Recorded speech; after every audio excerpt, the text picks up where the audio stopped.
Hi, folks, and welcome into today's edition of Next on the Tee, where golf legends live and your game gets better. I'm your host, Chris Mascaro, and a huge dose of vitamin G goes out to each and every one of you for pressing play and for making Next on the Tee a part of your weekly golf content.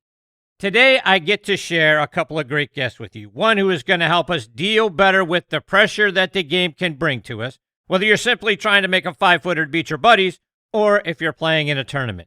My other guest is doing amazing things to help develop junior players, and she's got great advice for how, as parents, we can be the best support to them and instill confidence in our kids. So, who am I talking about, right? Well, first up is Ricky Kalmon. Ricky has a wonderful book coming out a little bit later on in the year. It is titled Leverage Your Mindset for Golfers, Breaking Mental Barriers and Elevating Your Game. Now, Ricky has also written several other books, what I would say a couple of them in the Leverage Your Mindset series. There's Leverage Your Mindset, Overcoming Limiting Beliefs and Amplify Your Life, and another one for franchise growth. He's also written several other books on empowering parents, kids, and teens, which fits nicely into what we'll be talking about a little bit later on in this episode in the second segment, plus books on how to get better sleep, reduce stress, and unlocking your selling ability. So there's a lot to pick Ricky's brain about, and this is only the first time of what I hope are many visits we get to have with him, and this time we focus on getting his help with that one bad hole that's always in our heads, plus dealing with the negative thoughts that come rushing into our minds before we even step onto the tee to that hole, right? Ricky's got the remedy for us for how to do that better and think differently. He also shares advice for how to deal with pressure and all the various forms that it comes in when we're out there playing. He explains his concept of AutoThoughts, what they are and how they impact our scores, plus the importance of having a good mental routine and saying to ourselves, I got this, when we've put ourselves in a challenging situation with a bad shot, wherever it might come during the course of the round. The bottom line is Ricky's going to help us play the two courses we're playing on out there all the time, the one that's beneath our feet and the other one that's between our ears. Then in segment number 2, I have the privilege of spending some time with Lee-Anne Gilchrist. Lee-Anne is doing great work developing our junior golfers. She's worked at IMGA. She is now the CEO of the Gary Gilchrist Golf Academies. They have 2 locations, one up in Connecticut and the other in Florida. So if you have a talented junior golfer or one who is interested in playing golf, this segment is going to be very important for both of you. Lee-Anne will help us understand how they go about evaluating our young players to see if they have the talent and the desire to be great. She helps us understand how to build them up and fill them with the confidence that they need. She also helps us not be those parents, the ones who question our son or daughter if they hit a bad shot, asking questions like, what were you thinking? Which does nothing but impede their progress. We also discuss not focusing on score and instead focusing on development and what separates truly good players from those who become great. Like I say, this is a really important segment, one you're going to get a great deal out of. So if you have a budding, talented junior player, Lee-Anne is the person you want to seek out for help and advice and guidance and developing that junior player. She is just tremendous. So 2 great teachers in different areas of the game, 2 wonderful people coming your way with a ton of great advice. Thank you again for pressing play and for taking the journey with me in this episode.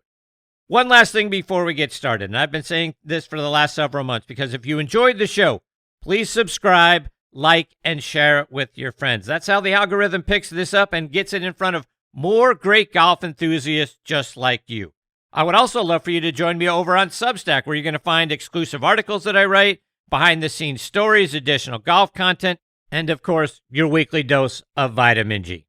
All right, let's get into this edition of Next on the Tee.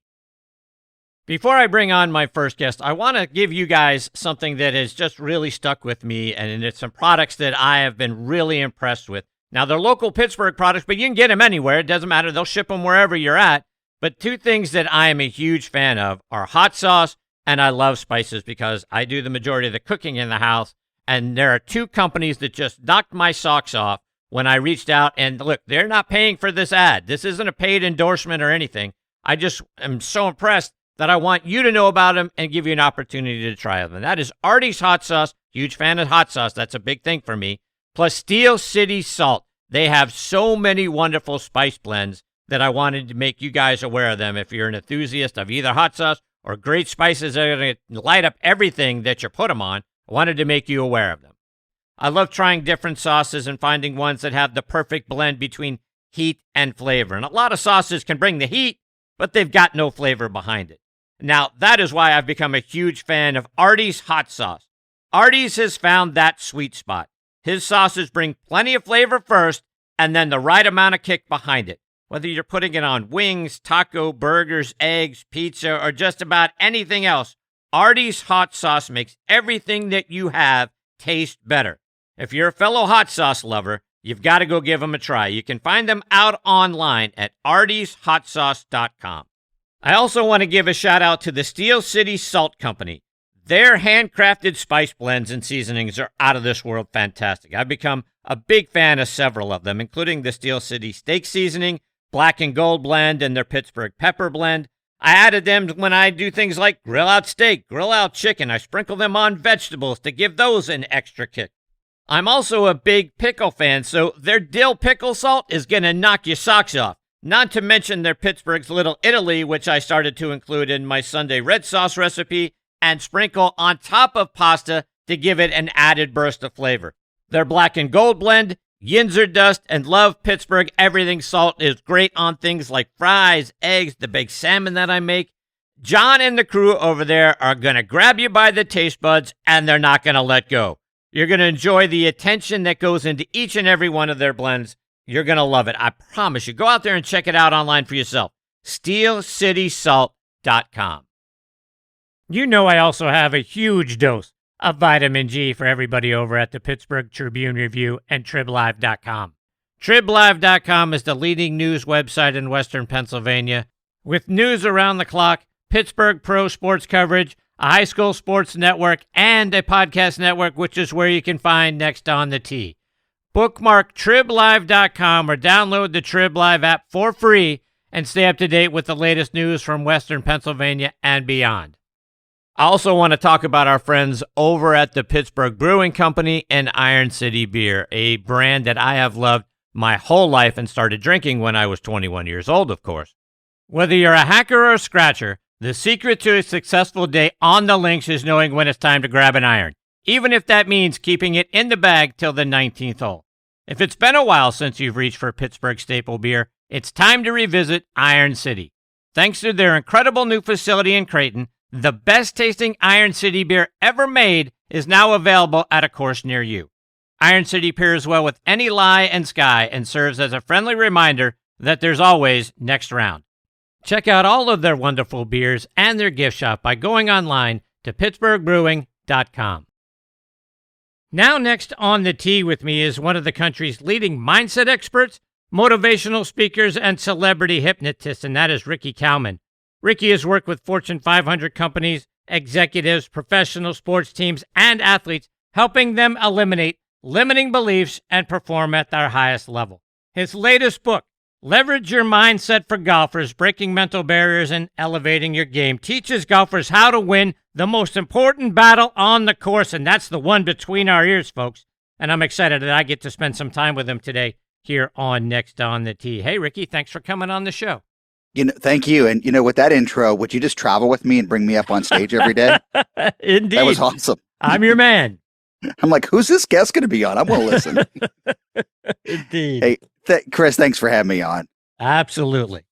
All right. So, Ricky, I want to start off. We'll start off small and kind of build up through your career and then obviously get a lot to what's in the book. But when you were starting out and I was doing some of the research, it looked like you kind of had an interest early on in magic and being a magician, and then everything sort of graduated to where you are today. Is that how it all got started? Wow, I think we deleted those archives, so you must have really gone deep. Yeah, I mean, it's kind of crazy. I mean, what was a childhood hobby that turned into a business at like literally 10 years old, my first gig, next door neighbor got $10 doing a magic show, grew into a huge business very quickly. In my teens, I was doing magic shows around the world. I mean, I was skipping class. I was barely even making it through college. But in my teens also, I met a hypnotist. And I was absolutely fascinated by this stuff. And then I just literally put the magic aside. I still literally here in the studio, you can't see, but we have still all of my old memorabilia from doing magic, but hypnosis literally was a fascination for me, and that's where the angle of the business, took off very quickly.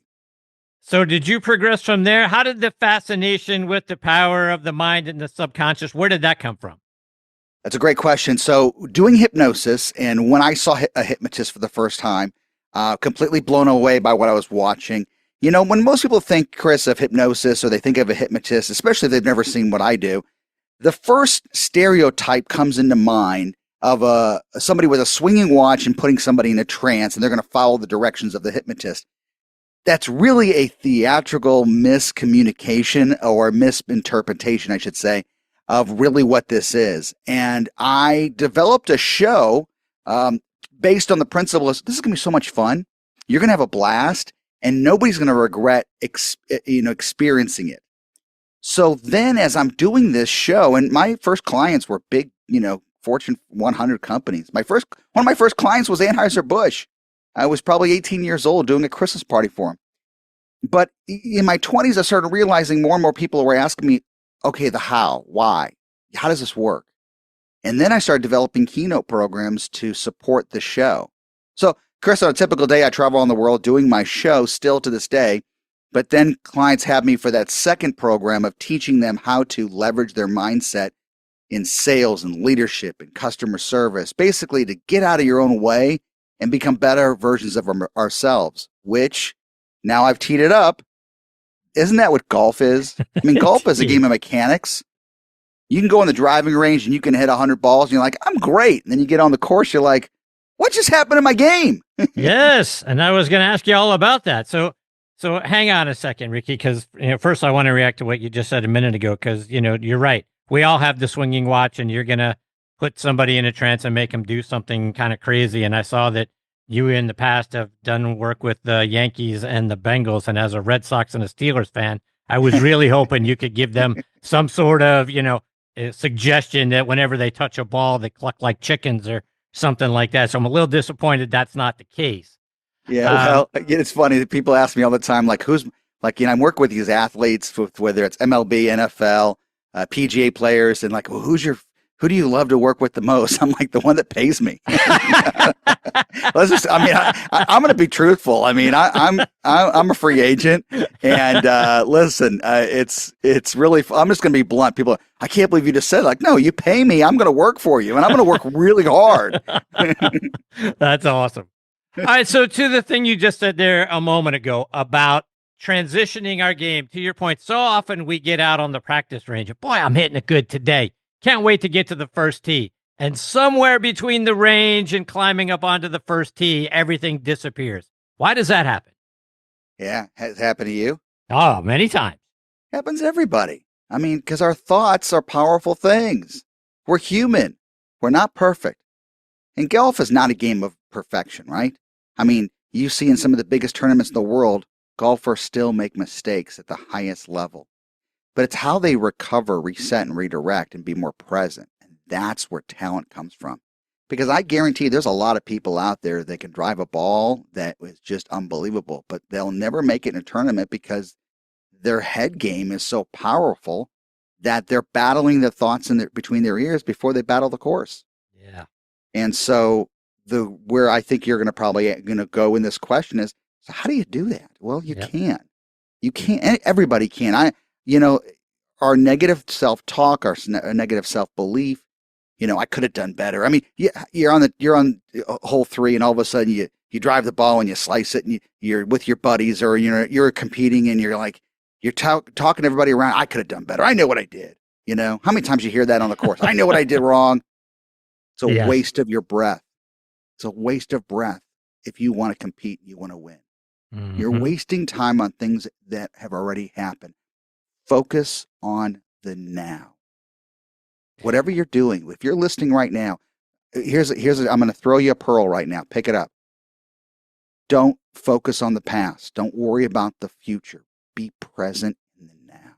Yeah. Do it all the time. Tell yourself that every single time. Don't wait for motivation when things are tough.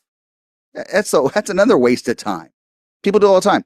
They wait I need a motivational speaker. I need some motivation. Why? Well, shouldn't you have done this all the time? Like training your swing, recorrecting your grip? You should be doing motivation, mindset training all the time. Okay, Ricky, I want to take that a step further because we talk an awful lot about the mental side of the game on this show. But to your point, a lot of my listeners are just like me. We're weekend warriors. We'll go out on the range and we'll beat balls for hours. But we get out there on the golf course and we do all that negative self-talk. And you talk about this in the book. We would never say the things to our buddies that we say to ourselves. You were spot on, Chris. So let's why is that? And what percent, if I was to come to you and say, hey, Ricky, what percentage of the time should I work on my mental game versus working on my golf swing? What would you tell me? Well, I'm going to ask you, what do you think? In Chris's opinion, it's probably 50-50. I can probably go out and work on an hour to hit golf balls, and we'll talk about, which part of the game we should work on most. But do that. I would work on my golf game probably way more. I would say I probably work on my golf game 97% of the time and my mind 3% of the time. But I'm guessing it should be closer to 50-50. I mean, it makes sense, right? It does. And like the great Bobby Jones said, golf is a game that is played on a 5-inch course, the distance between our ears. So it's interesting. When I'm working with a professional athlete, and it could be a golfer, MLB, NFL, or whoever it may be, even a corporate executive, because we're all human. We're not immune to stress. Everybody has noise, right? Yeah. We all have noise. I don't care who you are. You've got stuff going on in your head. How do you control it and reset it and redirect it? Well, that is a training, because you will spend hours as a golfer finding the right grip, replacing your clubs, thinking that's going to fit. But by the way, don't get me wrong. No, everybody loves a great new set of clubs. So don't get me wrong. I'm not saying use 20-year-old clubs, but you can. We will spend so much money on everything from apparel to looking good to having the best new clubs. But how much time do you actually spend on yourself is the biggest question that I ask everybody. And yes, Chris, it comes down to, I teach people how to train your brain daily. And it doesn't take much, and it doesn't have to be something you have to regret doing. Oh, I got to do this now. It's one more thing on my list. No, what I teach you is how to create new programming so it's running in the background without thinking about it. So when you're training on the driving range to create muscle memory, I'm training you off course mental memory. So when you're out playing, you're not thinking. You already know how to do it. That's why we go to the driving range. We go to the driving range to warm up our muscles, practice, and get the muscles working so we do it without thinking. Correct? Indeed, muscle memory. So nobody's playing golf to practice. If you're playing against somebody, you're not there to practice. No, you're there to play, have fun. However, too many people overthink it. They try to correct the shot. Let me just drop one more ball. I'm going to do it better this time. No, every ball is your last ball. Don't ever drop an extra ball when you're playing against other people, or, you do it by yourself. That's fine. Okay. But in your head, training is off the course, not on the course, because you already know how to do it. So going back to your question though, it's that 50-50. Yeah. I mean, what I teach people is quick stuff. And I kind of said something earlier. I want to make sure you heard me correctly. It's not not another added element that you have to think about, because too many golfers step above the ball and they're like, okay, grip and this and that, and they're adding all the things the coach just taught them, and they took a couple lessons, and lessons are important because other people will see what you don't see. But when you're playing competitively, even if you're a weekend warrior, all that practice should be off the course. That's the muscle memory and the mind memory. Indeed. So you just play and have fun. All right, so you introduce a concept in the book called AutoThoughts, which I'm assuming this is kind of leading right into that. Tell our listeners exactly what AutoThoughts are and how they can help influence our score. Chris, a friend of yours says, hey, listen, I want to go out to this restaurant. And they mention the name of the restaurant. And if you've been there before, your response is going to mean immediately, yeah, let's go. Or if you've had a bad experience, immediately comes into play without even thinking about it. Does that ever happen to you? Oh, for sure. Okay. That's an auto thought. It's running in the background without even thinking about it. It's guiding you without you even thinking, is that serving you in that very moment? You didn't even give the person to tell you a chance to tell you, hey, they got a new chef. They got new food distributors. They got everything new. It's a whole new concept. No, they just mentioned the name and already your auto thought kicked in and guided you in a direction that maybe doesn't serve you. Another good example of an auto thought is driving your car. Do you think about driving when you're really driving? No. Do you think about actually how to run the piece of machinery? No. No, because you learned how to do it, so it's running in the background. It already knows what to do without thinking about it. That's an auto thought. So over time, though, and I'm sure you know somebody like this, they're not a great driver, right? Indeed. Yeah, they take a wide turn when they shouldn't. They overthink a little bit here and there, and they go a little bit slower in certain areas, go a little bit faster. And sometimes as a passenger going, you're horrible. But they're like, no, I'm great. I've been driving for 20 years. Why are you telling me how to do this? Or whatever it may be. Yes. Because driving is a learning experience. And sometimes we don't step back and sit in the audience and figure out maybe the auto thoughts, the auto programming needs a correction. Yeah. We just assume it's working. Once we learn how to do it, it's fine. I'm good. So, Ricky, the negative thoughts that enter our minds all the time. Yeah. It just happens all the time. The self-sabotage that we do when we get up to the tee, a lot of times we're standing there and we see all the places we don't want to hit the ball, right? Yeah. Water's on the left, trees on the right, there's a bunker short, there's this, that, whatever it is. And we have already started down the path of sabotaging ourselves because we focus on the negative. Why do we do that and how do we get out of it? Well, we're human. Because we assume it's going to be difficult and we assume maybe we're going to fail and we don't want to be embarrassed around other people. By the way, they really don't care. Let me think about it. You're teeing off. You got 3 other people watching. They're standing there watching you. You're getting a little nervous.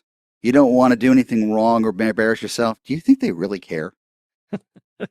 I mean, I'm just asking. Do you think that they're like literally going, I really hope he does does something, whatever. No, most people want you to succeed, but they want to beat you. But the auto thoughts that guide us, man, they're why do we do it? It's just because we're human, and we will sabotage our success before we even start based on a belief whether we can and cannot do it. So could you be in a world where they don't empower you? Yes, because you own them. I mean, how many times have you ever said, my mind got the best of me? Oh, yeah, often. Well, so whose mind is it if you're talking about it like it's somebody else in the room?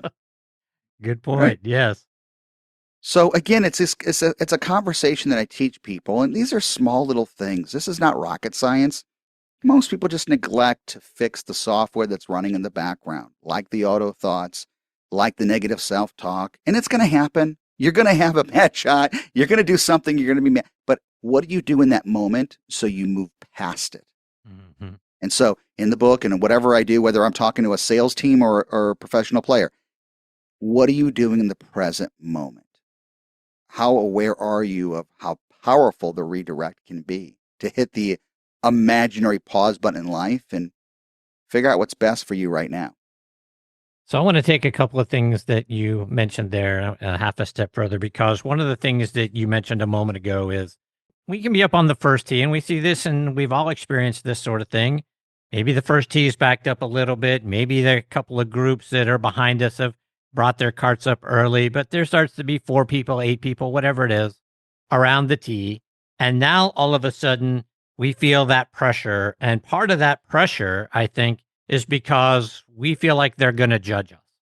They're going to judge me if I hit a bad tee shot and all that sort of. To your point a moment ago, they don't care. And really I kind of wanted to get your thought is like it actually probably is the opposite of that, because the last thing that anybody on that tee wants is you to dribble it off the tee and they're going to think to themselves, oh my God, we're going to be behind this guy all day, right? They want you to hit a good shot. I think they're all sort of secretly rooting for us to hit a good shot so that they feel like the round isn't going to take forever. I think it's just interesting. We put ourselves under this pressure of judgment from other people. To your point, they either don't care or they're probably actually rooting for us because they want the round to go swiftly. Well, here's something interesting, and you can correct me if I'm wrong here. I think it was Scheffler at the Masters one time. And I think probably most golfers have done this at the Masters. They hit it in the pine straw. Yeah. And you're like, oh, I can't believe they did that. Well, because it's not a game of perfection. We're not doing open heart surgery here. You're hitting a small ball. You can't control a lot of things. You can't control humidity sometimes. You can't control the wind. You can't control a lot. However, what's so fascinating to me, and I think it was Scheffler, and what we're doing now, they got the cameras on him, and they're watching how he's going to get out of it. That's what people should be watching. It's like, okay, they're a talented golfer. They're gifted. I should be paying attention, not focusing on, I can't believe he just did that. Oh my gosh. No, watch how the methodical thinking is, because the game is played, get the ball from here to there. And then when we watch that, you're like, whoa, they're not upset that they got it. They've already done that shot 1,000 times. They've played that out off the course, off the tournament. Now let's watch what they do in the present moment. Mm-hmm. And by the way, the people that are watching, they're not going, oh, what a lousy player. I can't believe he just did. No, they're going, hey, watch this. Watch this. Watch how he stands. Watch how as he reads the green. So again, we're human, so the first thought that comes into play is the one we hold on to. Yeah. Sometimes, Chris, and let me give you an example for a quick second. Sure. I would talk to I'll have success with a golfer and a friend. I'll be on the course and like, hey, this is my mindset coach, and spend a day with somebody, and they're like, yeah, my handicap lower. They're making. I'm like, humbled by their telling their friend about me, and the friend goes, yeah, I'm good. I don't need anything like that. Really? Well, yeah, and that can happen sometimes. My point is this: if you hesitate, you're too late. How many times in business and life have you said to yourself, I came up with that idea. I should have called that person first. I should have done this. And I already knew about that, but I didn't do anything about it. Right? You hesitated. See, hesitation creeps into our thought process. It doesn't know the difference between truth or false. It just kind of starts to protect us, thinking we better protect ourselves from something hasn't even happened yet. And what if I do this? What if I do that? And then you hesitate and it gets even worse. I think when you hesitate on things, now you're too late to perform. So if you wait to do something, thinking that things are great and you think that you're perfect, guess what? You're going to stay at the same level. But if you always think that maybe there's always room for improvement and that we're all students of life, I don't care who you are. I don't care who you are or what you've done in your life or what companies you've owned or what sales you've done. It doesn't make a difference. Teach people how to be more present all the time to become better at what they do. So let's talk about that point about hesitation. I think we've all gotten up on the tee or stood over a putt, and all of a sudden it's 5 seconds, it's 10 seconds, it's 20 seconds. It gets worse. It gets worse, right? I think the longer we stand there and the longer we think about it, I feel like the worse the outcome is going to be. So that hesitation, it seems like that is setting us up to fail. Is that what you're talking about? Sure. It's kind of like this imaginary figure that shows up that's starting to, if you will, talk you in and out of things very, very quickly. It just doesn't know the difference between right or wrong. It's starting to manifest thoughts and holds on to them. And that's the scary part. Hesitation is a scary thing. But when when it walks in the room, how do you reset and redirect? Because it's going to happen. We're human. I mean, we've all had that fluttering heartbeat. By the way, nobody sees it. Only you feel it. Yes. Hands start to shake. Why? Nerves get the best of you. Who owns the nerves? You do. So, I mean, here, I'll wrap it up in this. When somebody says to me, yeah, that's going to be the toughest hole in the course. Guess what? You're right. Right. To that end, Ricky, I mean, we all have a hole, typically, whatever golf course we're going to go play. And if you happen to play at a private club, typically everybody has that one hole, right? I always screw it up on this hole. I always hit in the water. I always hit in the trees. I always make double. And we're already mentally defeated before we've even put a peg in the ground there. I mean, how do we get past that? Is there a tip that you can give us to get past that? Sure. Let's go back. You gave the example earlier about, hey, I'm on the driving range. I hit 100 balls and I'm good. And I get on that one hole Actually, give me a hole that's a tough hole for you, Chris. I would say it's the same one for both my father and I. It's the 9th hole at his course. It's a par 3, water all along the left-hand side of the green, and over towards the right, you've got some trees. Okay. Well, all right. I'm sure everybody can relate to that. All right. And you said it's over water to the left. Is that right? That's correct. Okay. And you're hitting to where are you driving the ball? Right to left? It's a par 3, so give me. Well, so is there anything else? Yeah. So my typical shot, if there was no water over there and I wouldn't see it, I've got a little baby fade to the right. Okay. All right. I'm trying to I want to feel what you're feeling here. Yeah. I want to know what your direction is. Yep. And so now I want you can see the pin, right? Yep. All right. Stand above the ball right now. You can see the pin and all these thoughts come into play. Yep. Because now you have all this external stuff going on. You've got the water. You've got all these different thoughts that come into play. But Chris, now take that same hole and put yourself on the driving range. Okay. Now, in the back of your mind, imagine hitting the ball in that same spot. Now, are the obstacles there? No. Okay, so what's the difference? The obstacles, right? Yeah. And if we were on the driving range, you could hit them one after the next, like closer and closer to the pin, right? Yes. So in your head, you put yourself back in the driving range when you're on 9.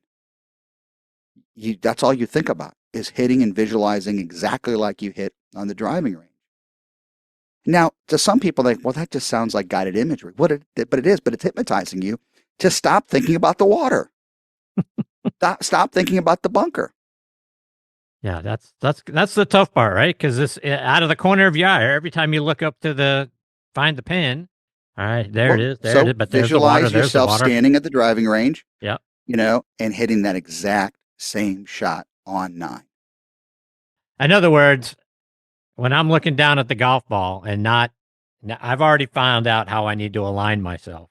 Now I'm just looking down at the golf ball, not even paying attention to what's out of the corner of my left eye. Correct. I'm now just visualizing myself on the driving range, hitting the shot. Yeah. Okay. And then the next time somebody asks you, what's your toughest hole? Now, you ready for this? Yeah. Or the one that you regret? Yeah. They don't exist. All right. Because if you already assume that you're on 7 and you're going to have a tough hole on 9, guess what? You're leading up to failure already. Yeah. So when I ask somebody what's your toughest hole and they tell me, I'm like, okay, no more. Yeah. Now, and any frustration is not an obstacle. It's an opportunity. I love it. And we'll be right back. In golf, fast isn't a nice to have. Fast is a necessity. And speed off the tee is where it all starts. That was precisely the thinking behind the all-new QI4D family of drivers from TaylorMade. Our fastest, most fittable drivers. Built to meet the demands of the world's best players like Scotty Scheffler, Rory McIlroy, Nelly Korda, and the rest of Team TaylorMade. The QI4D lineup was engineered to unlock the 4 dimensions of speed, starting with a multi-material driver head with enhanced aerodynamic shaping, combined with a faster face and our revolutionary React shaft system. The TaylorMade QI4D drivers are ready to extract every bit of speed from every golfer's unique swing profile. Our industry-leading adjustability and fitting unlocks it all. Watch the full story of QI4D, our quest to build the fastest, most fittable drivers, and unlock your newfound speed at TaylorMadeGolf.com/findingfast. You guys know what a fan I am of On Point Golf. Folks, get the #1 ball marker in the game of golf. On Point is the only 3-dimensional ball marker with alignment technology and a removable coin. It is approved for use according to the rules of golf as defined by the USGA and the R&A. As we all know, putting is all about line and pace. Mark your ball with On Point, engage with your 3-dimensional ball marker, and have more confidence in your line, execute the putt, and lower your scores. Folks, with the likes of Jim Furyk, PGA professionals, and amateurs alike out there using them now, it's the #1 ball marker in golf that actually helps you lower your scores. Go online to onpointgolf.us, read about the science behind it, then put one in your bag and make more putts. I feel like it's the 15th club in my bag. It's helped my game. Why wouldn't you let On Point help yours as well? Again, onpointgolf.us. Check them out and get one in your bag today. Now let's talk about a piece of equipment that we all struggle with out on the golf course, and that's our sunglasses. Rated the #1 glasses in golf, John Doe's Crisp Extreme lenses are the highest quality lenses in the business.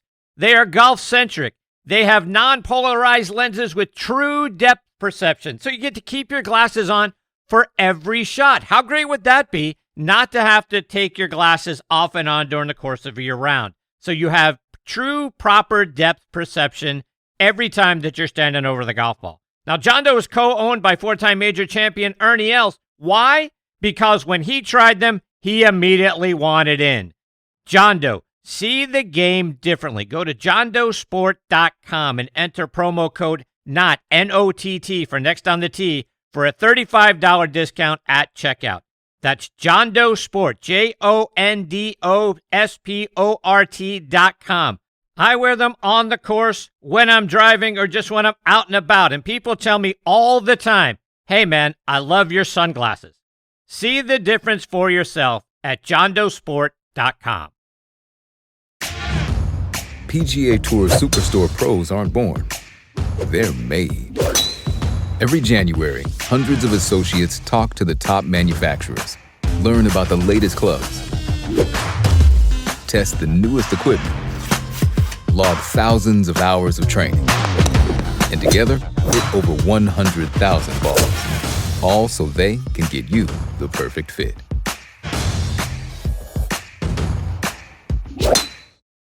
Now let's get back to the show. One of the other things you talk about with respect to pressure is breathing and some relaxation techniques. Can you walk us through something that I and my listeners can do before the next time we find ourselves in a pressure situation, whatever that pressure situation might be? Yeah. So let me ask you and warm up. And if you don't mind me getting personal with you, right. Just play along, role play here. Sure. How long is it usually? It's just hypothetical. How long does it take you to get into flow when you're playing around? Like, when do you usually feel like, okay, now I got it. Yeah, I'm about 4 or 5 holes in. Okay. What do you think my response would be to somebody I'm working with?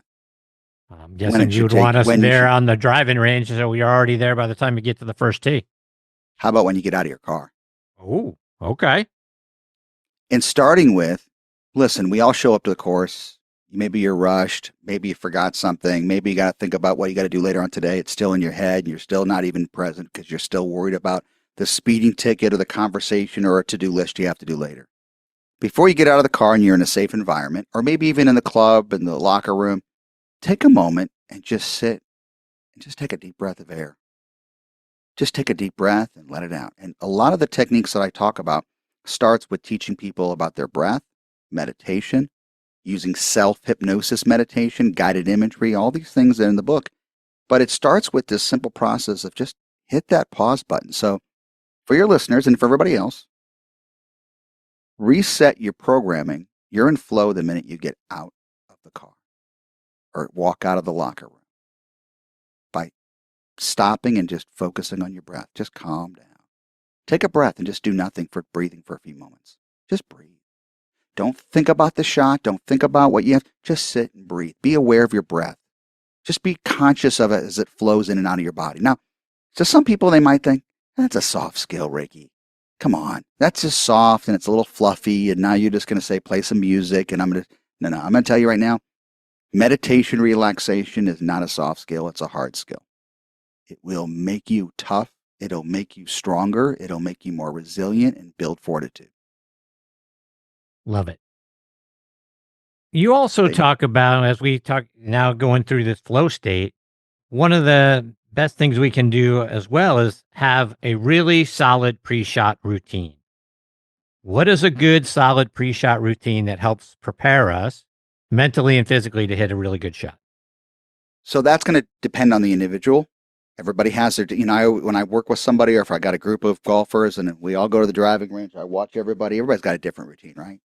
They got a different way of, we all brush our teeth in the morning, but we probably all do it this different way, but we have a routine to it. Do we shave first? Do we brush our teeth? We all have the same routine. That routine is built based on the repetition of something. And that repetition then becomes a habit, and then that habit becomes resilient to change. So when you talk about a pre-shot routine or warm-ups or do whatever you do, I would say always stay consistent. Build it. Write it out. I mean, nobody builds a house without an architect and without a blueprint, right? Nobody builds software these days without code, and code runs everything in the background. We don't understand it. It's a bunch of numbers and characters, but without that code, nothing works.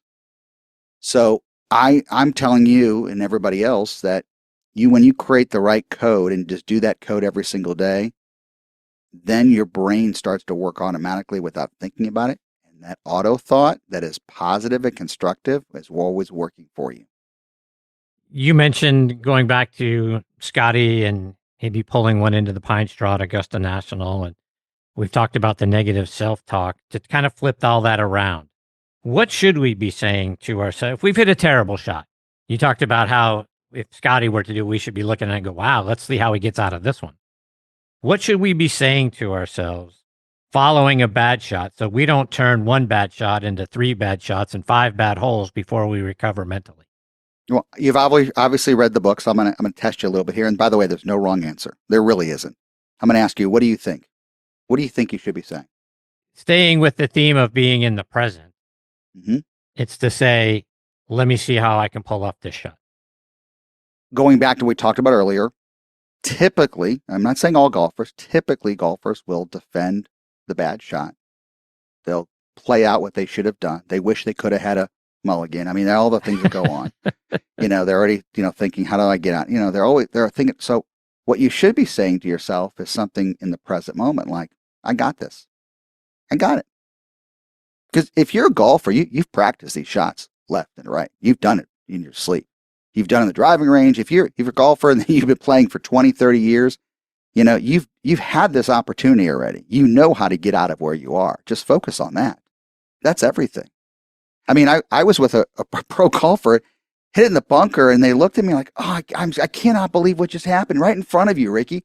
And I'm like, no, this is awesome. They go, what do you mean? They go, this is, you've probably done this hundreds of times.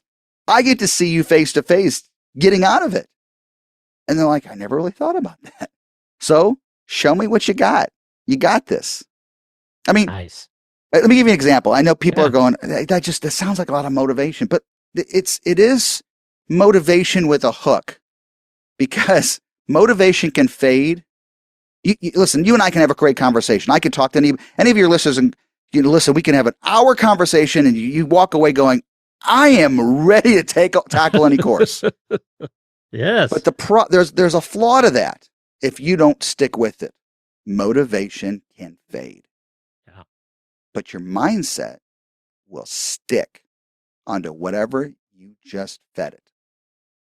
So, point is, you've got to stay with this. You've got to be resilient. You've got to just spend the time doing it. And it goes beyond motivational affirmations.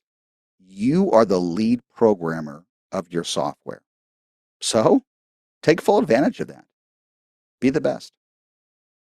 So let's talk about from an elite level athlete, whether they're playing out on the PGA Tour, they're playing Major League Baseball, whatever it is. How much of being an elite player or getting up to the elite level is managing your emotions versus executing the mechanics of whatever you're doing? Yeah. I mean, there's the exception. There's a few exceptions in the business that you see them freak out and they still recover, and that's just the way they can handle things. I mean, they are the exception versus the rule. But I think that handling the mental game, no matter what sport you're in, and by the way, this isn't complicated, folks. If you're overthinking this, saying, okay, yeah, this sounds like a good idea, it's something I'll do next week, you'll never get to it. You got to do it today. If you are inspired today by this conversation, then grab onto whatever example I said that resonated with you and do it today. Do it today. And I think that that's the difference to these high performers that you're talking about, Chris. You take somebody that is such a high performer, they just won this tournament, and now you're the interviewer. Put yourself in the interviewer, the host, the the Golf Channel, whatever. You're standing there with the microphone, and what are some of the first things that they say when they've won? I think they would talk about feeling good, executing well, and staying with whatever their plan was. You hear the word mindset all the time. I just believed it. I knew it. I had the mindset that this was the day. I believed in myself. They use powerful words, but you rarely hear, well, it was because I literally every day at 5 o'clock in the morning, I get up and I practice 1,000 shots. You might hear that later on in a deeper interview, but think about every sport, every coach, every athlete. Belief comes first in recognition of their success. Interesting. So if you're an elite athlete, you understand it. And by the way, you don't have to be a famous elite athlete to understand it. Anybody can understand it. I was working with a 13-year-old the other day, 13 years old. Parents, engaged me, and I'm like, yeah, this kid's got it. This kid has huge potential. Because I would ask him questions about things, and we weren't talking about mechanics. He goes, I got this. I believe in myself. I know I can. I'm visualizing exactly everything here, and I'm making it happen. This is coming from a 13-year-old. Wow. To me, that's powerful stuff. And indeed, and going back to Tiger, Tiger was using a hypnotist, way back then. His father, introduced hypnosis in his life, and a lot of golfers talk about self-hypnosis, about the meditation. And you're like, well, what is that stuff? Look, folks, it's not that complicated. Just turn off the world around you, and we're going to show you how to think differently. And by the way, what happens in the back nine can help you in your boardroom, can help you in sales, can help you in everything you do in your relationships. Because when you're cool, calm, and collect in tough situations on the course, can you imagine how this rolls over in your life? Yes. Ricky, just a couple more before I let you go. And if our listeners took one thing from this conversation, or when they go out and buy their copy of the book and they read it, again, it's Leverage Your Mindset for Golfers. If they took one thing from that or this, what would you want that one thing to be? I would say in joking, most people, when you think of a hypnotist, they think, starry-eyed, like we talked about. Here's my takeaway. The most powerful hypnotist in the world is ourselves. So if every thought you have hypnotizes you, based on this theory that hypnosis makes you do things, let's just go off of that for a second. If every feeling, every emotion is controlled by you and then it hypnotizes you, then you are the most powerful hypnotist. So if you're the most powerful hypnotist, what do you want to do? Yeah. What do you want to be? Idea. Yes. What do you want to, what better version of you do you want to see walking around tomorrow? And that to me is really powerful. And, thank you for mentioning the book. There's also a mobile app out there that teaches you all this stuff. It's my name, Ricky Kalmon. So go to your app store, whether you're on Android or iOS. I don't discriminate. And you just look up the title, Ricky Kalmon. That's RICKYKALMON. You could find me. Look up Hypnotist Ricky online. But anyway, yes, download the app, create an account, and I'm going to teach you these techniques. It's like a mindset coach in the palm of your hands. I had a golfer the other day reach out to me. This is really funny.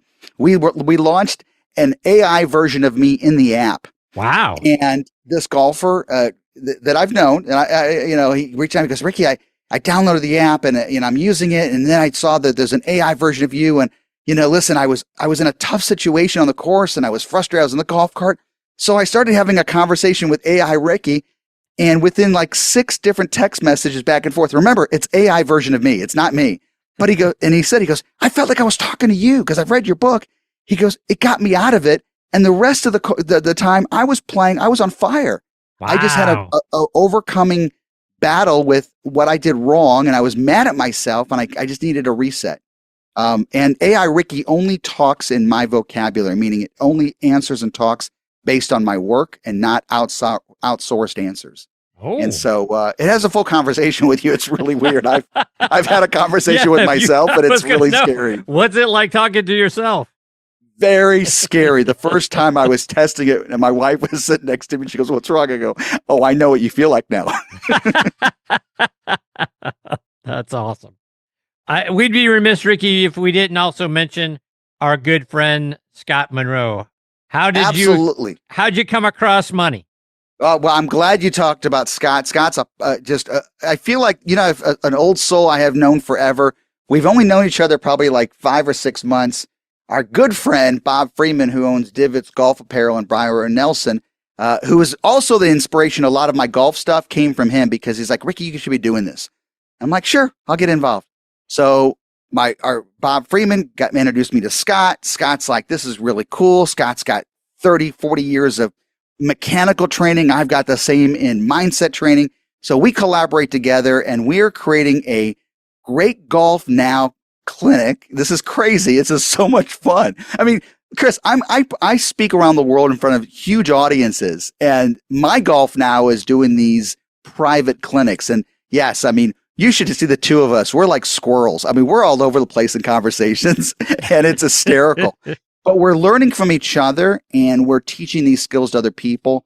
So stay tuned. Great things to come with that clinic. We have a lot of very cool things that we're getting ready to announce. And he's a guy's guy. I mean, you can sit with this guy, you know him. I mean, it's just so much fun talking. I mean, yeah, I'm very excited. Yeah, as you should be, because Scott is just one of the best. Every time I'm in his presence, to your point, it's just so much fun. Every time he comes on the show, we've run into each other a couple of times. I had him on. We did a little taping down at the PGA Merchandise Show this year. So he is just one of the very best. I can't tell you how much I think of Scott. And an incredible human being. I will just say, I know he's going to listen to this, so I'm going to tell you.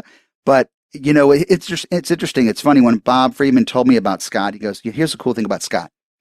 Well, he'll teach you within seconds how to correct something, and you won't have to overthink it. And he'll fix things that are so fast." And he goes, "That's what you do, Ricky." He goes, "You guys should definitely you guys should talk." So that's where it all started in like what I thought was a 5-minute conversation. I think we turned into an hour and a half. No doubt. He is so much fun. Ricky, before I let you go, remind our listeners again, how can they go out and get a copy of the book, plus follow you, whether it's online, on social media, and then downloading the app? You're very kind. So any platform, social media is always my name, Ricky Kalmon, whether it's LinkedIn, Instagram, whether it's any social media, just look me up that way. And of course, the website is Ricky Kalmon. It's RICKYKALMON.com. The app can be downloaded by my name. Go to the App Store. And then, of course, if you go to Amazon or wherever books are sold, we are in pretty much every major online store as well. Look up Leverage Your Mindset. This is now, I've just launched my 3rd book last week, crazy enough. So you can look at all my books. They're all titled Leverage Your Mindset. That was the first book, Leverage Your Mindset for Golfers. And the newest release as of last week, Leverage Your Mindset for Franchise Growth. And yes, I'm already starting to work on the 4th book that will release sometime in 27. Awesome. Ricky, you're fantastic, my friend. I hope we get this privilege with you again soon. Well, Chris, it's funny because I love doing interviews, but this was not an interview. This was a conversation. Thank you for ahead of time for looking at more about what I do and checking out my book and just having a conversation because I think that's what it's all about. I think everybody just, I'll say it. Bob, it's going back to my buddy Bob Freeman said, he goes, life's too short to play bad golf. So let's fix it now. Indeed. Ricky, all the best to you and your family. Like I said, I look forward to catching up with you again soon. Likewise. See you, Ricky. That is the great Ricky Kalmon, folks. I mean, you want to talk about a guy who is infinitely interesting and fun to have as part of a segment. I mean, the 45 minutes or so that we had with him just flew by. I mean, it feels like it was 5 or 10 minutes and it's 45. I mean, I could go on talking with Ricky for hours. But look, I went out and I read his book, right? Leverage Your Mindset for Golfers, Breaking Mental Barriers and Elevating Your Game. It is a quick, fun read. You're going to get so much out of it. And some of the stuff is just sort of things that you think, you know what, why didn't I think of that? Or, yeah, I should be doing that. Why do I do this other thing? Right? I mean, as you guys know, we talk about the mental side of the game a lot here on Next on the Tee, right? Because as we were talking with Ricky about, we don't spend enough time on it like we should, whether it's 50-50 with our swing versus our mind or getting our minds right. The thing that just resonates with me from talking to Ricky and to reading his book, we do get in our own way so often. We put so much emphasis and pressure on ourselves out there. Like I was talking about with, the first tee. I mean, we think people are watching us, judging us what our swing looks like, where the ball goes, and that sort of thing. And we put that pressure on ourselves, and then we sort of cause things to go wrong. When the bottom line is really, if you really think about it, what do we want someone on that first tee to do? We want them to hit it down the middle. We don't care. We're not a part of their game. Maybe it's a tournament. Maybe that's a little different. But the bottom line is we want to play in a reasonable amount of time, right? We have a problem in our game around how long it takes. We should be rooting for the guy or the gal on that first tee to hit a good one. We want to be done in 3.5 or 4 hours, not 5 or 6. So, and I think we get up there and we think that they care what we're going to do. What they want us to do is get out of the way, right? Get the ball down the fairway, get going. Let's have a fun time, but let's play in a reasonable amount of time. They're not going to judge you if you top it or whatever. They want you to play well, in other words. So there's that. And the other things, I wrote so much down when Ricky was speaking, right? The program that's running in the background. He's going to help us with that, right? So that we don't have to think about it. We get in our own way because we already have too many thoughts. We have swing thoughts already. Where's my hand? Where are my hands? Where's the ball position? Where's this? Where's that? Right? He's going to help us get that. So it's not something that we have to focus on and think about. It's going to be running in the background for us, right? Be present. That's the other thing that we talk about on this show, right? Be present. Have a good time, right? Be in the moment. Don't be in the past. Don't be in the future, right? If you start to project into the future, bad things happen as well, right? We get ahead of ourselves.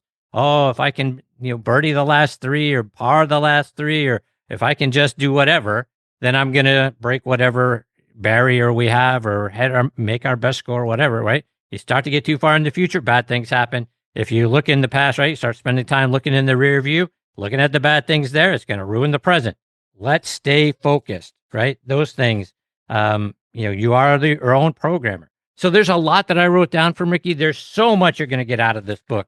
And the bottom line is we got to get him back on the show to get more into it. But I hope you go out there, find the book, again, Leveraging Your Mindset for Golfers. Download that app. I'm very intrigued to see what AI Ricky is going to tell me to do. So I'll report back on that. I hope you'll report back to me what AI Ricky told you to do. Put that in the comments. Send me an email. Go through our website, nextonthetee.net, and let me know what happens. But Ricky's fantastic. We'll get him back on the show again before too long. And we'll be right back. You guys have heard me talking about and bragging about the things that are going on up at Macklemore. It's an unbelievable golf resort and destination. Let me remind you about what they have going on this year. Get ready to experience a game like never before at the Keep, the brand new Bill Bergen and Reese Jones co-designed course at Macklemore.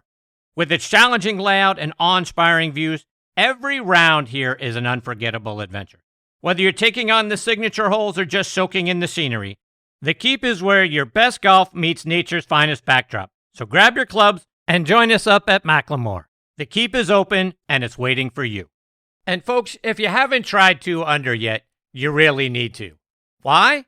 Well, from the first tee to the clubhouse, 2 Under's Joey Pouch is going to keep you comfortable and locked in all round or all day. Build your own bundle by going online to 2 Under. That's the number 2, UNDR.com, and save up to 20%. Okay, now making her next on the tee debut with me is Lee-Anne Gilchrist. Let me give you some background on Lee-Anne. She earned her college degree in theology at Christ for the Nations Institute down in Dallas, Texas. Earlier in her career, she was a business development manager for World Vision in South Africa. She was also the director of circulation for the Bradenton Herald. She moved on to become the CEO of the Gary Gilchrist Golf Academy. She also spent some time as the managing director at the International Junior Golf Academy, plus managing partner at Bishopsgate Golf Academy as well. She is now the CEO of the Golf Performance Center. They've got a couple of locations, one up in Ridgefield, Connecticut, and the second one down in Florida, which we'll learn all about here in just a few moments. And I'm very excited. I get to spend some time with her this week here on Next on the Tee. Hey, Lee-Anne, thanks for coming on the show. Hey, Chris, thank you so much for having me. It's awesome. And wow, I think you brought up some things of my past I didn't even remember, I must admit. Jeez. How about that? So, okay. And just for clarity, I was at IJGA and at Bishopsgate and now solely with the Golf Performance Academy, just for the record. So as I went through all of that, reading through a portion of your resume. Help us get to know you a little bit better. Talk about the things that you've done over the course of your career to this point. Well, I was very fortunate. My ex-husband, who I'm still very good friends with, which is wonderful, he was a golf professional. We both from South Africa. And so I got thrown into the game really early on, you know, living vicariously through him. He was a really good player. And he grew up with Ernie Els, Retief Goosen, some of the really good South African players. Anyway, we came to the States in the 90s, and he started working for Ledbetter, and then had the opportunity of building the IMG Golf Academy, sort of from scratch. So my experience was actually learning from the Tennis Academy. They'd been doing a really great job with elite performance, with periodization, and really focusing on long-term athletic development. So Gary absorbed a lot of that into the golf program, where I was in the newspaper business, but also helped him on the side. And then we left and started our own academy. But I think from the beginning, we've been super focused on the athlete, the nuances of every individual, holistic training, and just development, of the human being, not just of a golf swing. I love so that's that. really my focus. Yeah. As you mentioned, now with the two golf academies, one in Florida and one up in Connecticut, you're also a nonprofit organization. Tell everybody about that. Yeah. So the Golf Performance Academy is sort of one of its kind in the US, at least. We are a nonprofit, and our objective is to raise funds to help provide opportunity and access for those that may have a knack for the game, have a lot of talent, but just don't have the means. I think, Chris, in our business, the golf business, we know that there are barriers to entry that are, economic of nature. And a lot of kids, even though there's a lot of good grassroots programs out there, a lot of talent just falls by the wayside because they can't afford the equipment, they can't afford the tournaments, they can't afford the coaching. So we're really trying hard to mitigate that and to make a difference in the Golf Academy space from that perspective. So, Lee-Anne, when a junior player comes into one of your academies, is there an evaluation that you do with them? Is there a certain level of player that you're looking for? How do you go about evaluating young players as they come through the doors? Such a great question, because we're not for everybody. I learned a long time ago at the beginning of my career that that's okay. That it's okay for someone not to be a good fit, or for me to not be a good fit somewhere. That's just life. And so in the recruiting process, we really get to know the child, we get to know the family, because you're not just taking on a student, you're taking on the family as well. So we have a proprietary software. I say proprietary. It is available everywhere, but I think we're the only academy that uses the Player Development Index. It is a software that one of our sister companies developed, and the Player Development Index, it allows you to benchmark a player. So it's on a scoring scale of 1 to 100, and it's assessing raw skills. So the raw golf skills, short game, putting, the swing, and then mental skills and physical skills. And then what happens is we look at all that, but that's not what makes the decision of whether someone's a good fit for us, really. It's more about mindset, hunger, desire, attitude. So we use a system. We have a system of development, and its basis is in the 5 elements of success. And the very first element is desire. So we assess the desire. If a student athlete really wants to come and they want to put in the work and they have big goals, and then their why is big enough to sustain the ups and downs of golf, because golf is hard, right? We know that golf is hard. And so really those things are more what we look at than their golf rankings or their golf level or their golf skills. But we do an assessment of all those things, academic transcripts, the whole gambit. We're very assessment and data driven. So yeah, we do use a lot of assessments in the recruiting process. Assessing desire, that's kind of like measuring somebody's heart and how much they're willing to do, how hard they're willing to work. How do you go about figuring out if someone is really going to put in the time and the effort?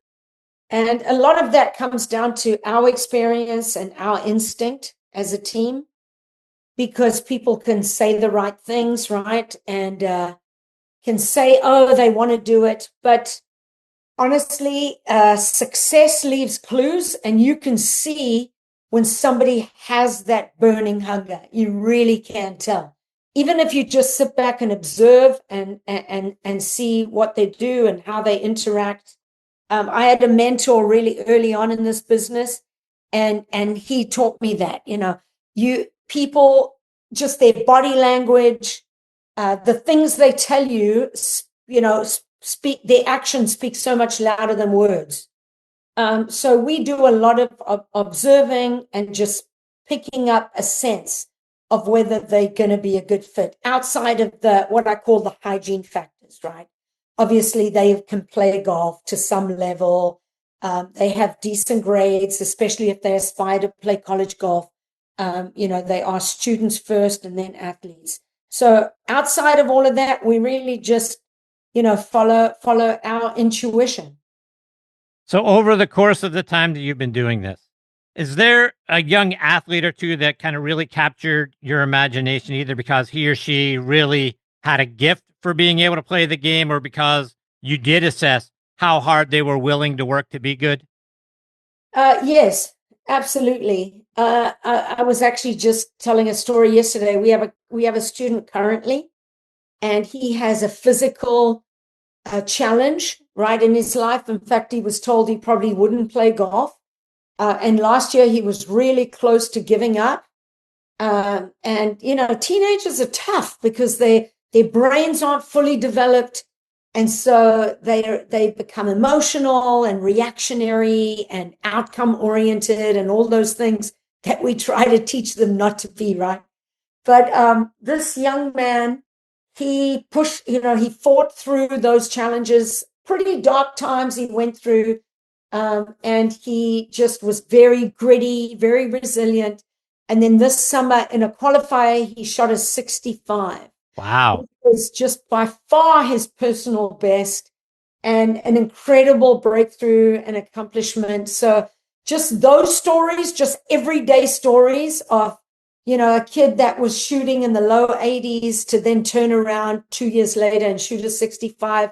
That's why we do what we do, But if you think about at the pro level, I was just very fortunate. Gary taught a lot of pros in the 2000s, and I was fortunate enough to be around them and to look for those clues of success.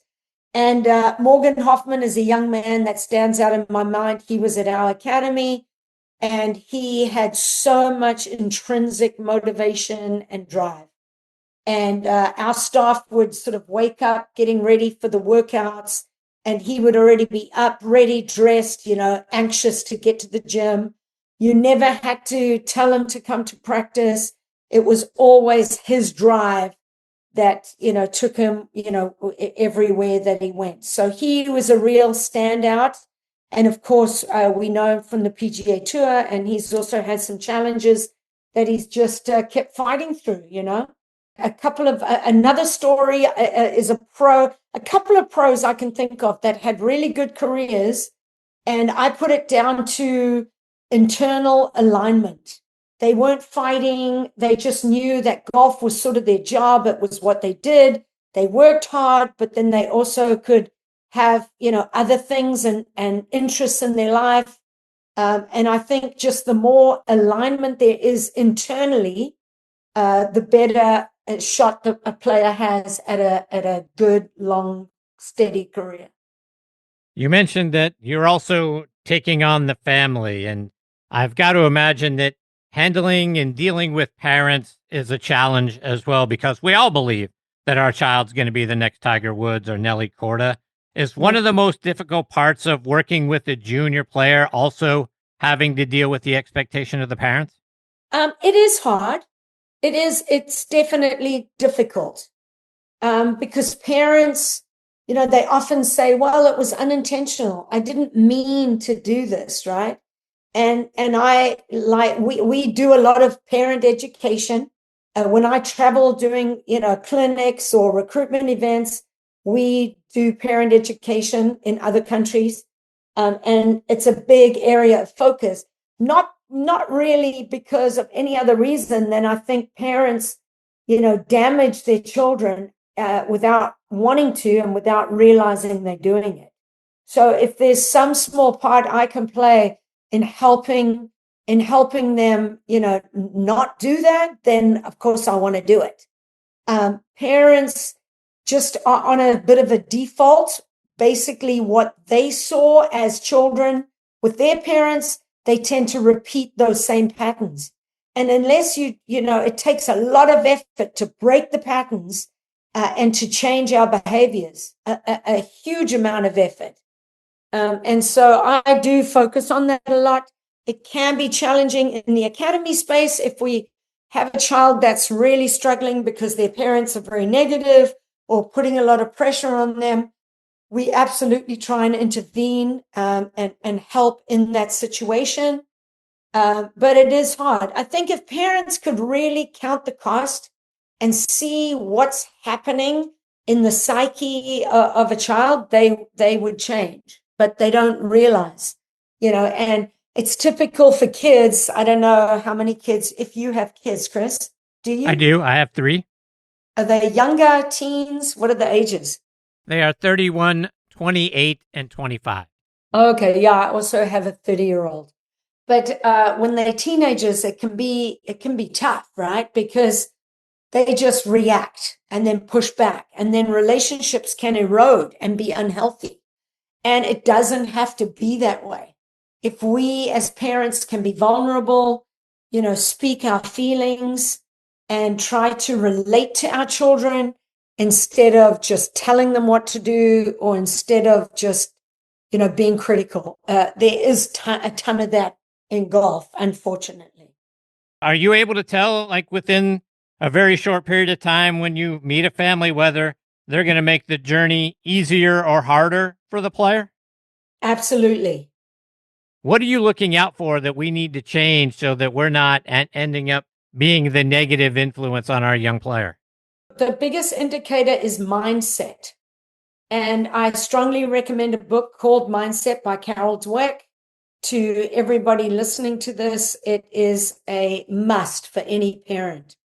And basically, after 40, 50 years of research, what the book says is people can be, broken into 2 categories. People with a growth mindset or a fixed mindset. And a growth mindset embraces challenges and says, okay, this is hard, but this is cool. I'm going to try and figure out how to solve this. This is hard, but I'm going to really stretch myself and I'm going to get more resources. I'm going to learn more and overcome this, right? Whereas a fixed mindset feels that our skills and our talents are fixed. And so if we're failing at something, we've got to defend it, or we've got to cheat, or we've got to deflect or blame, right? And we become more of a victim.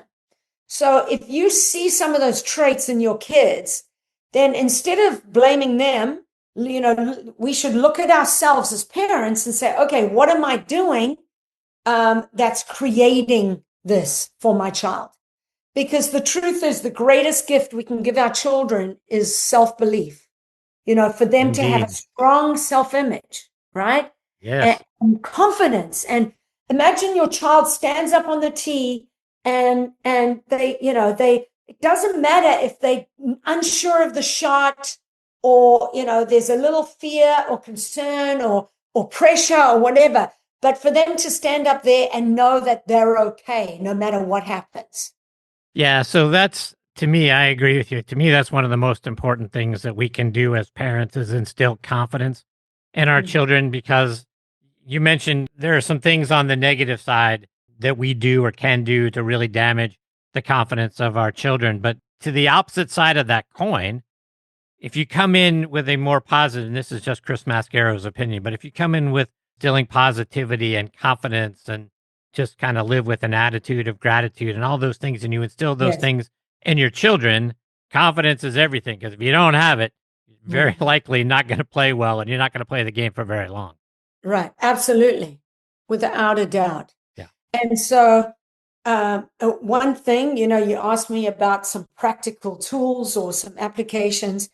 One small thing is the type of questions that you ask your kids, right? So here's a simple one, but it's very small, but very powerful.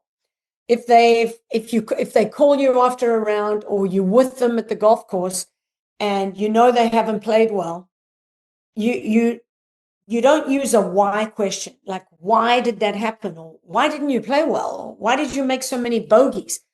A why question should only ever be used as it relates to goals and dreams and big, powerful things like, oh, why do you want to be a doctor? Or why do you want to play on the PGA Tour, right?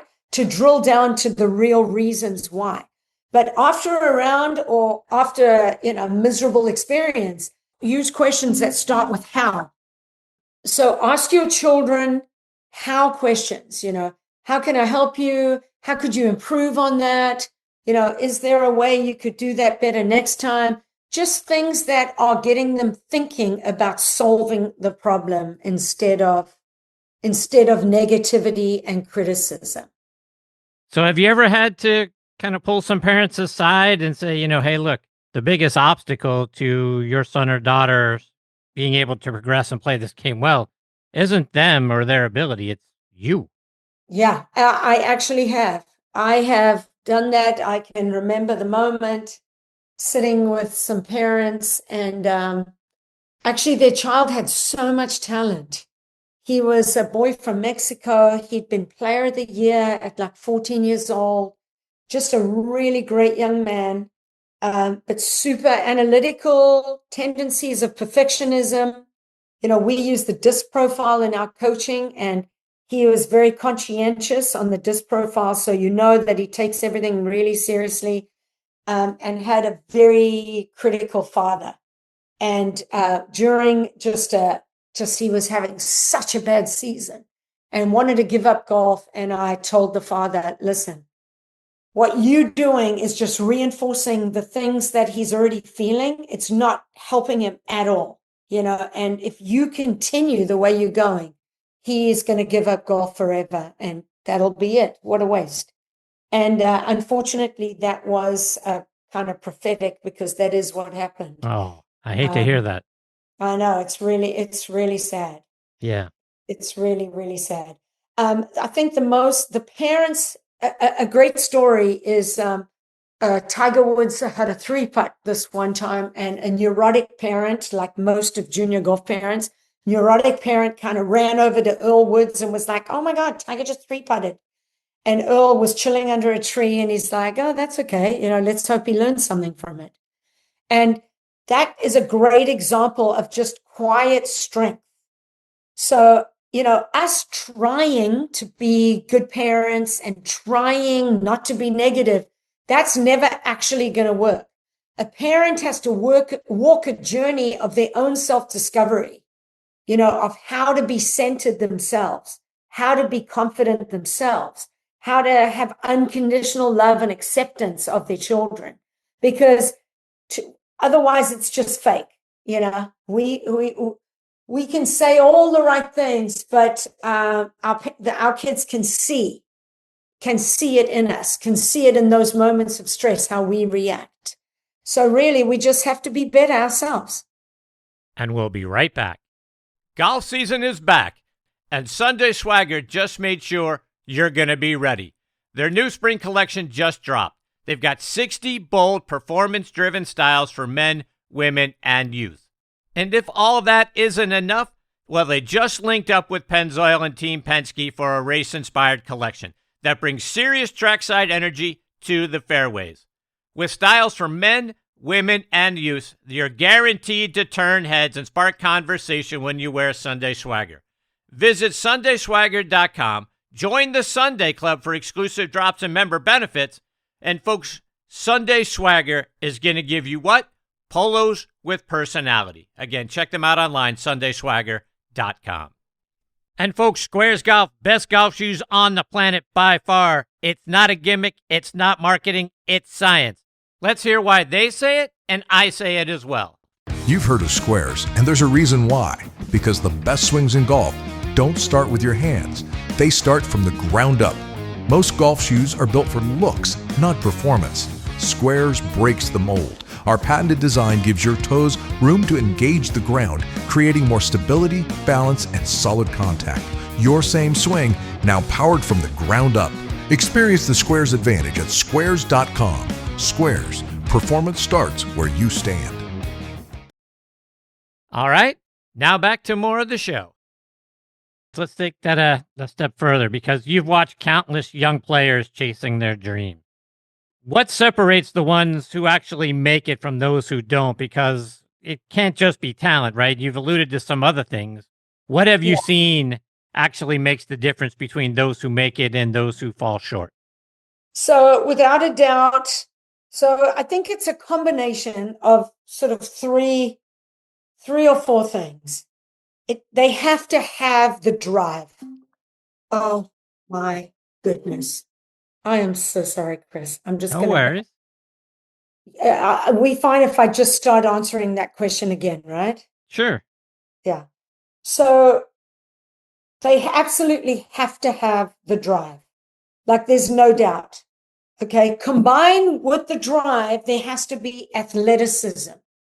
So whether you call that talent, golf skill, but true athleticism, I think, is a key thing. You know, at the Golf Performance Academy, we have a philosophy: function dictates form. So the function of the body, the physiology, is really what dictates the form of your golf swing, your golf game, how you're going to perform in golf. So the physical is really important. So the hunger, the athleticism / talent, the support system, and that includes good coaching, good mentors, good parents, so that even if somebody happens to be quite self-critical, negative, they've got the right people around them to set them, you know, on the right path. Good coaches, mental coaches, physical coaches to, you know, to help them continue that development journey. Because that's all it is, really. You know, a young person at 13, 14, they've got a window, a physical and skill sort of window, right, to take advantage of. And you want to be building the right skills at the right time to stay on track. And it just takes time and hard work, basically, once you're on the right path. Lee-Anne, if I were to shadow you for a day, what part of your job would surprise people the most because of how much it consumes your day that nobody ever gets to see? Yes, I think spending time with individual athletes behind the scenes, spending time with parents, and coaching and mentoring the staff and the coaches. You know, we're in a people business. And as a CEO, a lot of my day is consumed with operational things and business matters. But what really drives me, like the juice for me, is helping people reach their potential. So whether that's in a student life job, in a marketing job, in a coaching job, I really like helping people and trying to see them bring down those barriers in their lives so that they can achieve everything that they can achieve. Lee-Anne, let me give you a hypothetical situation. If you were given complete control over junior golf for a year, Is there anything that you would immediately change? Would you come into the job and say, you know what, first thing off the bat, we got to change this thing? Absolutely. What's Jeez, that? that's a great question, Chris. So we have so much out there in the world of golf, so many shingles, so much data, a lot of apps, a lot of tools, and and a lot of different organizations, very worthy organizations, but they all sort of focused on their own areas, right? And recently, like in the last couple of years, the USGA started the National Development Program. But when you've only got a handful of players in it, what impact really can that have, in the world of golf or in golf in the US? So my goal would be to bring junior golf together under one umbrella, create sort of a group of people in the space, and not the political players that are already in the space, but just a broader group of people that are passionate about junior golf. And let's try to build a player development pathway across this, entire country, where we can help with access and opportunity at the grassroots level. And then we have ways to push them into programs that can help develop them. We're losing too many people out of the game. They come in at a younger age, but then they drop off. And even though golf is growing, we are losing too many players, in my opinion. The big change I would make philosophically would be to move our focus away from rankings and scores and outcomes, more to being process oriented. It's ironic. Of course, golf is a game of score. Obviously, it is. Everyone goes out there to make the best score possible. The irony is, it's like the story of the golden goose, right? If you nurture the goose, you're going to get the golden eggs. If you kill the goose, the eggs are done. And I feel like so much pressure is placed on young people today, especially if we start talking about college golf. That's a whole nother subject.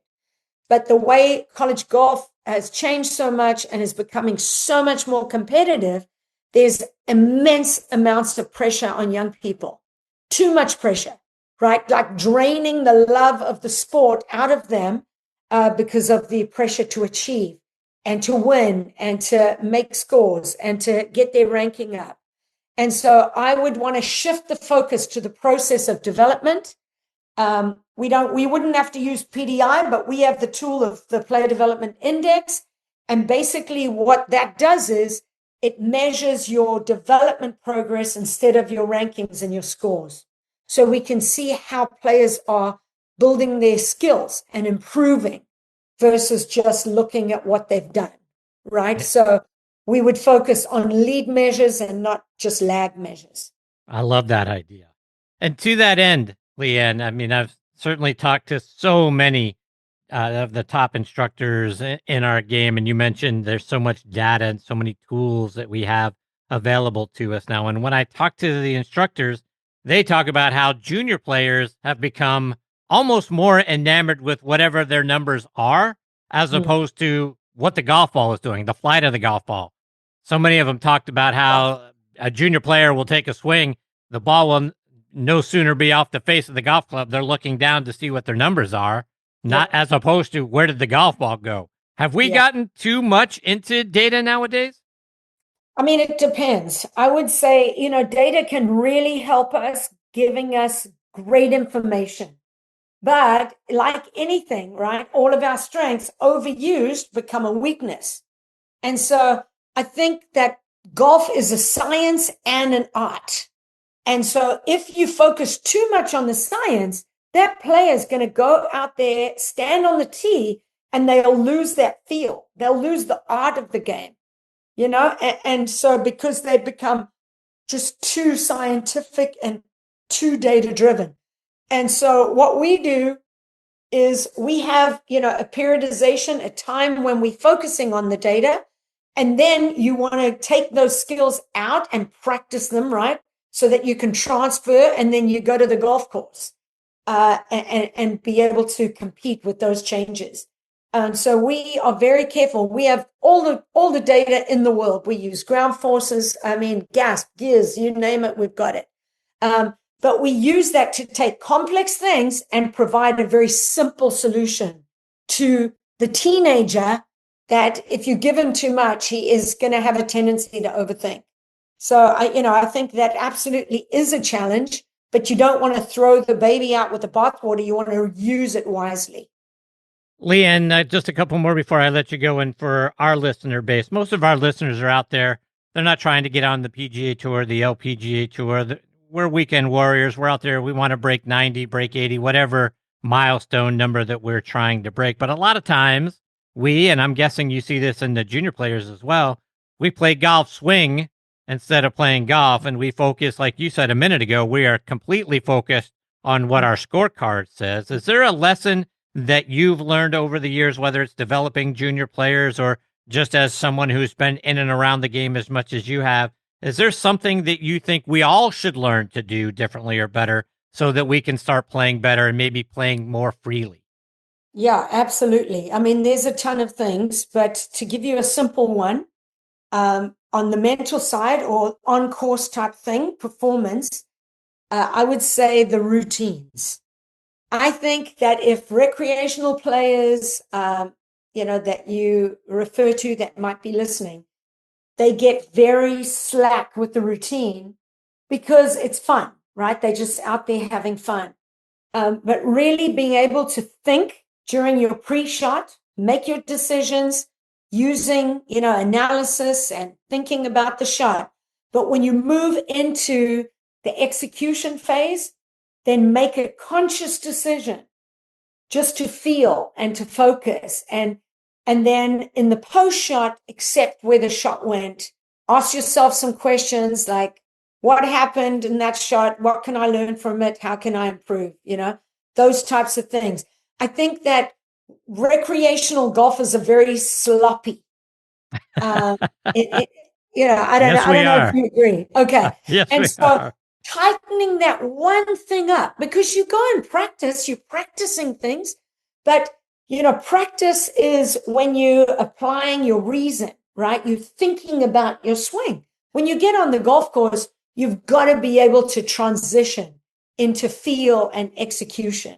And so if players just could do that, could go out there and give it a try the next time they tee it up and just focus on routines, I think they would be amazed at how that can help the game.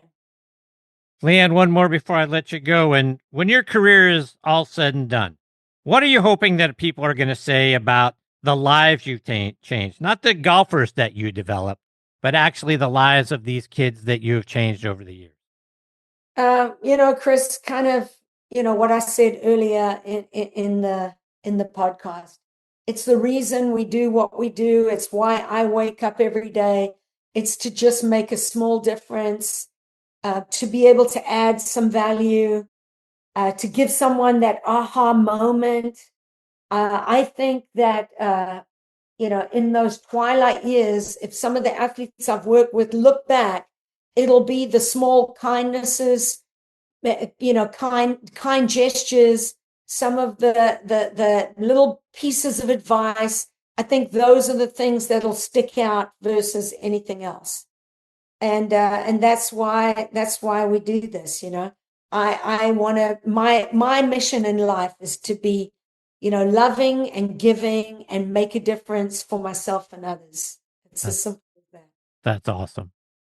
Lee-Anne, how can our listeners now who have got a young, talented junior golfer that want to come down to Florida or over in the Northeast, over to Connecticut and be a part of what you have put together, how can they find your locations? How can they find you and follow you, whether it's online or it's on social media? Yeah, absolutely. My recommendation is to go to our website. It's thegolfperformanceacademy.com. Don't forget the because that's important. And really, at the website, you'll find everything. You'll find links to our social. We got quite a bit of content there. You'll just be able to do a video tour of both locations. And even if you just want advice, on what to do with your child, like they might be showing some talent and you don't know much about golf or the golf pathway, we are really happy just to be here as a resource and to help others, find the right path for them and their children. So really happy to help. Again, it's thegolfperformanceacademy.com. That's fantastic. Lee-Anne, you're awesome, my friend. I can't thank you enough for taking time out of your busy schedule to come and be a part of the show and share all of the things that you just walked us through. I hope we get this privilege with you again before too long. Thanks so much, Chris. Been great to be here. You do an awesome job. And I'll keep listening and keep doing what you're doing. I appreciate that very much. Take care, Lee-Anne. All the best to you and your family. We'll catch up soon. Cheers. Thanks, Chris. Bye. See you, Lee-Anne. That is the great Lee-Anne Gilchrist, folks. Again, so many good things here. Now, first of all, thegolfperformance.com is where you're going to find them online, thegolfperformanceacademy.com. So please go out there and check them out there. Now, above and beyond that, what Lee-Anne just shared with us, first and foremost, what stuck out to me is she is very interested in the human being. She talked about that at the top. Focus on the human being. So I love that, right? These are our kids now, right? So we've got to take care of our kids. We've got to pump in the positivity. The other thing that she talked about is the why question, right? We're only supposed to ask the why question about what their goals and dreams are. Let's not talk about why did you do this in the round? Why'd you make that decision? That's only going to lead down a further negative path. And that's not the path that we want to go down with our kids. The other thing that I felt was alarming, and I think she's spot on about this, is those kinds of things are what drive kids out of the game. They come into the game, they've got some enthusiasm about it, they want to learn about it, they want to play, and they go out there and they quote unquote play. We should let them play and help develop them with positivity and reinforce it that way. We drive them out of the game because of all of the negative things that we are doing, right? We're filling their heads with the wrong things here. So let's not do that. Let's stop and let's walk away from that and let's let them enjoy the game.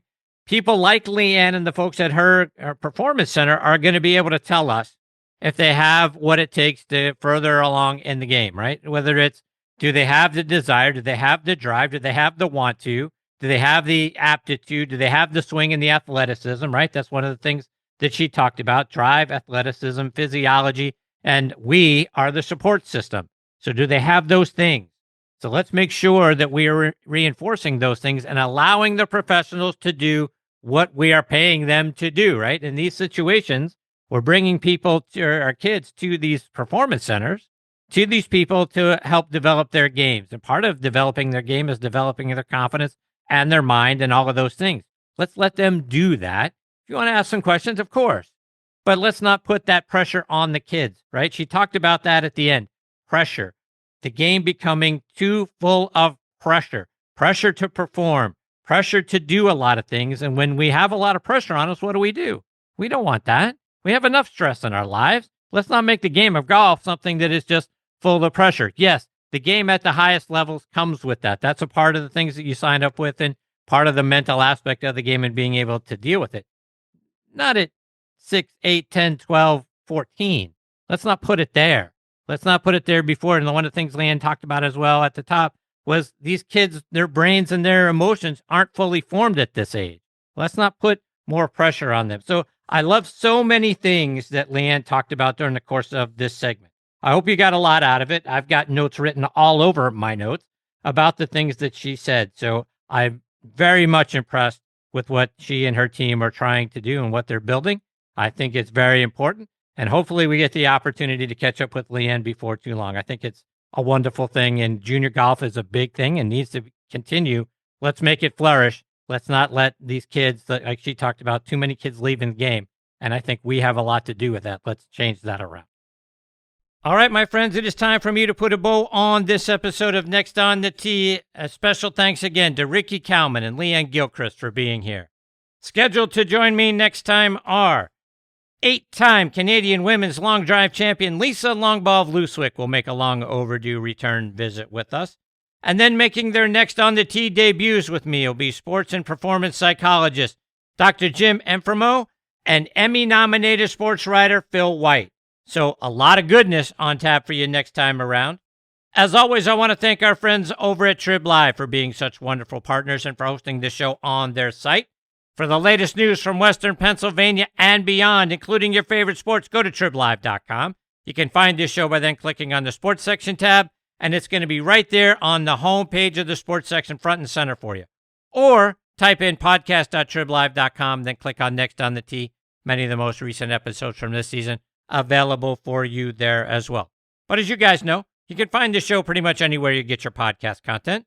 We're out there on Apple Podcasts, Spotify, Amazon Music, Good Pods, golfnewsnet.com, and it's now available for you on Substack. And on my Substack page, you can get a whole lot of extra golf content. Got a lot of good golf articles on there for you. Got the Next on the Tee Legends Vault. I've got In This Day in Golf History for you there as well, and the Did You Know series for you too. So go out there on Substack and subscribe to my page, free, available for you. Plus, you can now start to get the episodes of the show as well. But like I say every time before I sign off, a huge dose of vitamin G for each and every one of you for being the greatest supporters in the history of podcasts, bar none. I'm so grateful for each and every one of you. Until next time, hit 'em straight, my friends. Thanks for joining Chris again this week on Next on the Tee. We hope you enjoyed the conversations as much as we did. Please share the show with your golf buddies and be sure to follow it on Trib Live or your favorite podcast app so you never miss an episode. Thanks for pressing play and being part of the journey. We'll see you next week, right here, where the best minds in golf share their stories.